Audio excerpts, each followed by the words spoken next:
You're locked in to Fran Harris's Women's Basketball TV with WNBA champion, NCAA champion, sports announcer, and entrepreneur, Fran Harris. So buckle up, Buttercup.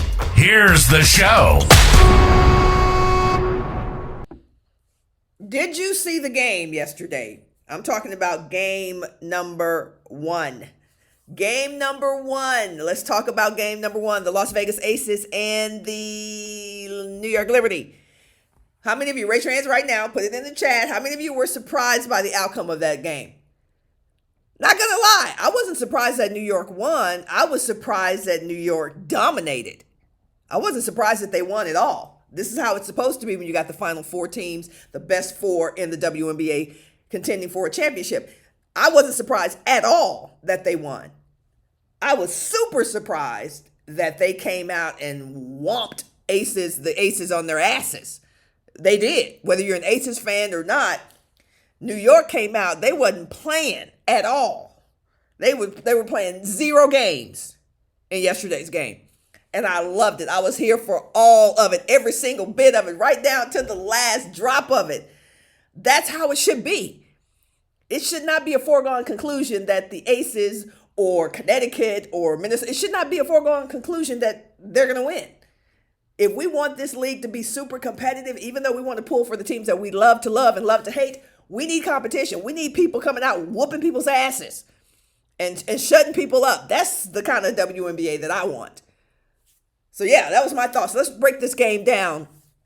Aces versus New York. Number one, I had mixed feelings about Stewie saying she had to prove something from last year. No, she did not go out the way she wanted to in the last game, but that was last year. There's nothing you can do about how you showed up last year. I get the sentiment. I do. I get the sentiment that there was something about last year that she wanted to kind of definitely put behind and make sure that everybody understood that things were going to be different this year and all that, but you can't do anything about last year. I get that it fuels you. I've certainly, as an athlete on a team, been in a situation where you wanted to, you can't make yourself look better for last year, but I can't think of my word right now. Somebody in the chat, put what I'm thinking when you want to make yourself look better from the year before. Redeem yourself. There we go. I get wanting to redeem yourself, but can you really redeem yourself from a game that you can't play again? You can't.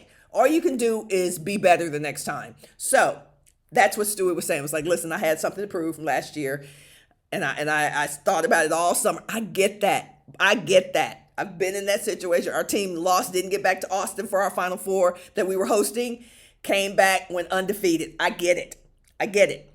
And she proved it. She was whooping people's ass from the beginning of the game. It didn't matter who was guarding Stewie yesterday. She put it on him. She put it on him in like 20 different variety of ways. Off the bounce, three-pointer, post you up, put it on the deck. She was magnificent. She really was. That was one of the best games I've seen of Stu. I'm a big fan of hers. Didn't obviously think she showed up like a superstar in the final last year, but you know what? As I just said, that was behind her. They showed the Aces. I think there's a show that used to be like, Who's the Boss? Yeah, they showed the Aces at least for yesterday, Who's the Boss? Loved how Stewie played. Loved that she was unfazed by the mystique of the Aces, by the fact that everybody thinks the Aces are going to win. She didn't care. She didn't give a damn about any of that. Stewie played her ass off yesterday, and I dug it. I was here for all of it. I was there for all of it. It's here, there, yeah, all of that. I was here and there for all of it.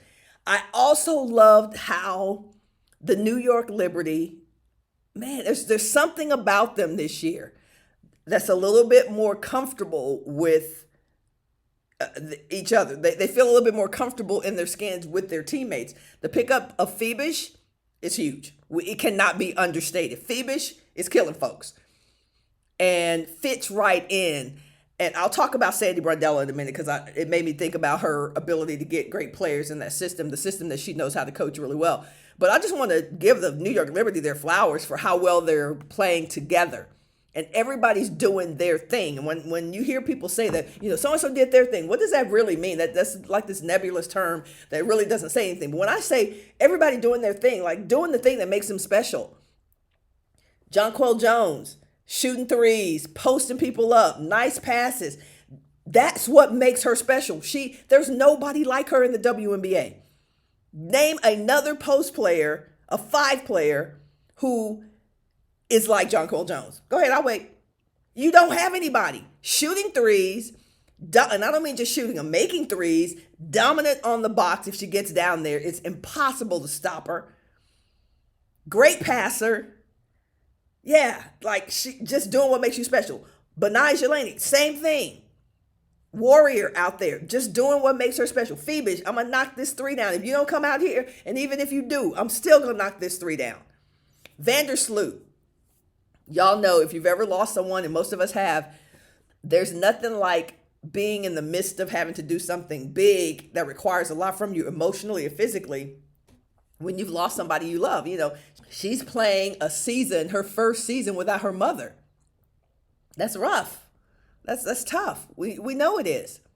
So the fact that she was willing, probably a welcome request by the coaches to take a back seat to Phoebe to come off the bench instead of starting.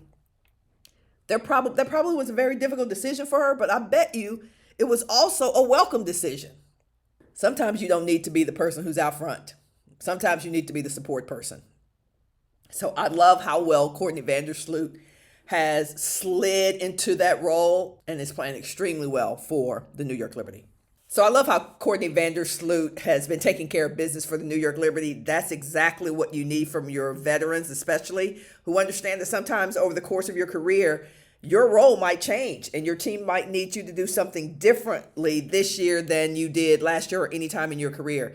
And I really think that's why New York has been playing so well, is there's been an acceptance of roles by everybody on the team who hits the floor. Like there's nothing that performance doesn't go down just because Sandy makes certain substitutions. So let's jump into why they were able to play so well and actually beat Las Vegas. They had to be doing more than just playing well themselves. They had to stop Las Vegas from doing certain things that they wanted to do. Number one is always going to be to neutralize or make it difficult for the stars on the Aces team. And that happened with A'ja Wilson. It started with A'ja Wilson was literally making sure that she had to exert more energy to get her shots off, had to exert more energies to get the basketball. That's what we saw the game plan for Sandy Brondello yesterday was, okay, we're not going to stop A'ja Wilson. And y'all have heard that many times. But then people go off for 40. Even when coaches have a plan, if we're not going to stop this player, that player still goes off for 40. Well, that wasn't a specific enough game plan. And what we saw with New York was that they had very specific tactics to slow A'ja Wilson down and to stop her from going off with 40. And that included double teaming, triple teaming, sometimes quadruple teaming A'ja Wilson. At all costs. It has to be that way when you're playing a talent of that magnitude. It has to be that way that you've got to say, we're throwing everybody at her. We're throwing everybody at him. It has to be that way. Otherwise, you're not going to be effective. And honestly, I've found as a player, as a coach, as an observer, announcer in our game, that unless a coach says, we are going to throw all of our assets at this superstar, they usually don't. They usually aren't successful in slowing the superstar down. So we saw their commitment. And here's what we also see. We see people who start out on fire. Okay, our game plan is to stop A'ja Wilson, to get her, maybe in the 20s and not in the 30s or the 40s. That's a very specific game plan. But then they go out and for the first 2 minutes, they play they play hella hard. And then as the game goes on, you see them a little bit more lax. Then by the third quarter, they're not even doing what they set out to do. That never happened with New York yesterday. From the jump to the final the final whistle and the final buzzer, the New York Liberty was in A'ja Wilson's jersey from the start to the finish. Literally. That's why they were able to win. Now, you can say what you want about, the Aces are a balanced team. No, they're not. No, they're not.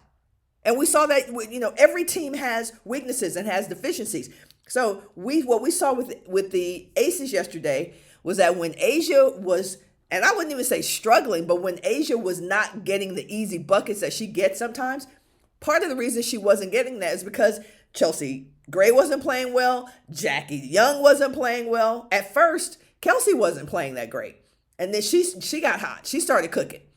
So what we saw the frailties and the cracks in the Aces armor yesterday when Asia was having to work a lot harder to get her basic shots.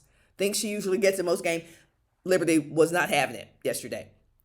So yesterday's victory over the Aces, game plan on point, execution of game plan. That's the other part. You can have the greatest game plan, but if your team doesn't execute it, you may as well not have had a great game plan. So I loved how New York just went out and stuck with the plan no matter what. And then, of course, they had to play the way they played, which was tremendous.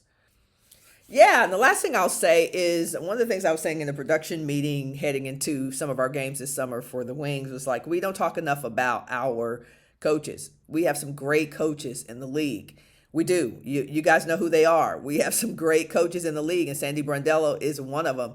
And the fact that she's been able to have success in at least two organizations, as a head coach, it's just remarkable. And these have not been easy situations to walk into. You got to get the right pieces around you, and then you've got to get buy-in, and then you got to get them to execute. So the fact that Sandy's brain is on display, her ability to coach under pressure is on display, her ability to prepare, that's why you win games when you get to this point in the season. That's why we tend to see the same coaches in the Final Four so many times in the WNBA, because they have the whole package. So shout out to Sandy Brondello for being one of our great coaches, has a great coaching staff.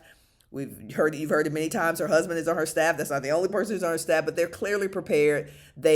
When you're preparing for a game, you always have to pick and choose what you're going to do. You can have 10 things on the menu of what you need to do, but then you've got to narrow down. Here are the 3 or 4 things I think are going to get us the most mileage. And it takes a solid coach, a smart coach, a vetted and experienced coach to understand the difference between what we can do and what we must do to get a victory. And that's what Sandy Brondello did yesterday.